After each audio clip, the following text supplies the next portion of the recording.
Hello! இந்த வாட்டி ஒரு ஃபேமிலி ஃபங்க்ஷனுக்காக நாங்க ஊருக்கு கிளம்பிட்டுருந்தோம். எப்பவும் போல நெறையா லக்கேஜஸ் வந்து பேக் பண்ணிட்டோம். அண்ட் பாப்பாவுக்கு ஸ்நாக்ஸும் நெறையா பேக் பண்ணி வச்சுருந்தேன். இப்போ மில்க் ஸ்டாப் பண்ணதுனால நெறையா ஸ்நாக்ஸ் எடுத்துகிட்டு போ வேண்டியதா இருந்துச்சு. கவ் மில்க், அதுக்கப்புறம் பிளாக் சன்னாவும் வந்து வேக வச்சு எடுத்துகிட்டு போயிருந்தோம். அது வந்து பீல் பண்ணி கொடுப்போம்.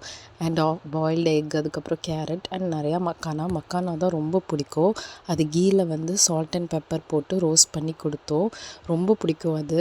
இதெல்லாம் எடுத்துகிட்டு போயும் எதுவுமே சாப்பிடல. வெறும் மக்கானா, அதுக்கப்புறம் கவ் மில்க் இது மட்டும் தான் குடித்தாங்க. காரில் கூட சாப்பிட்லன்னா பரவாயில்ல, எங்கேயாவது ஸ்டாப் பண்ணி கொடுக்கலான்னா அப்பயும் சுத்தமாக வாங்கவே இல்லை. சரின்னு சொல்லிட்டு விட்டாச்சு. நாங்கள் சாப்பிட்றதே கொஞ்சம் அவளுக்கு கொடுத்துட்டோம். அண்ட் நாங்கள் வந்து காமாட்சி மெஸ் அப்படின்னு திண்டுக்கல்லில் ஒரு ரெஸ்டாரண்ட் போயிருந்தோம். சூப்பராக இருந்தது அங்கே. மட்டன் பிரியாணி, பெப்பர் சிக்கன், அதுக்கப்புறம் டைனமிக் சிக்கன் இதை தான் வாங்கி சாப்பிட்டோம். நல்லா காரசாரமாக ரொம்ப சூப்பராக இருந்தது. ஃபைனல் டச்சாக அவங்க ஒரு பாயாசம் கொடுத்தாங்க. அதோட வந்து எங்களோட லஞ்சை ஃபினிஷ் பண்ணியாச்சு. அண்ட் ஈவினிங் போல் கருப்பட்டி காஃபியில் வந்து காஃபி, ஸ்நாக்ஸ்லாம் சாப்பிட்டோம். எனக்கு காஃபி பெருசாக பிடிக்கல. பட் அவங்களோட பருப்பு வடை ரொம்ப நல்லா இருந்துச்சு.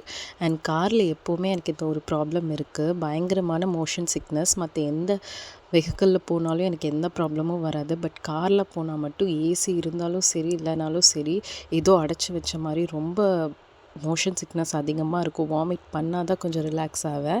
அண்ட் நைட் ரீச் ஆகிட்டு நெக்ஸ்ட் டே மார்னிங் நாங்கள் ஃபங்க்ஷன் அட்டெண்ட் பண்ணிட்டு வீட்டுக்கு வந்துட்டோம்.